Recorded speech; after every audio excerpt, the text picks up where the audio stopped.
আজকে হয়তো আমি আপনার শক্তির কারণে আপনার সামনে কথা বলতে পারছি না, চিত হয়ে যখন শুবেন তো আমার সাক্ষীর একটা দাম আল্লাহর দরবারে আছে, এবং আমার সাক্ষীর কারণে কিয়ামতের ময়দানে সবচেয়ে গরিব হয়ে আল্লাহর দরবারে দাঁড়াইতে হবে আপনার। নবী সাল্লাল্লাহু আলাইহি ওয়াসাল্লাম বলছেন, কিছু কিছুর জন্য আরামগাহ, যাদের জন্য বিশ্রামাগার, তারা দুনিয়া থেকে চলে যাবে, কিন্তু মানুষ কান্নাকাটি করবে।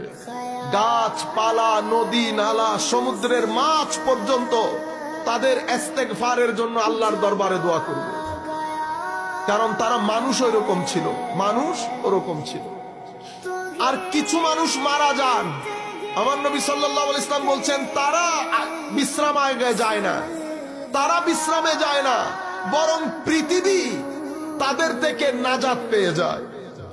আমার নবী বলছেন, গাছপালা, নদী নালা সবকিছু খুশি হয় তাদের মৃত্যুতে, কারণ তারা আল্লাহর দরবারে বলে, আমরা বলি না জান ছোটা মৌলা, জান ছোটা।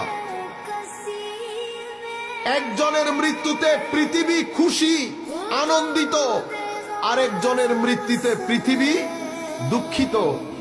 যার মৃত্যুতে পৃথিবী দুঃখিত, তার কবর তার জন্য আরামের জায়গা, আর যার মৃত্যুতে পৃথিবী খুশি, তার কবর তার জন্য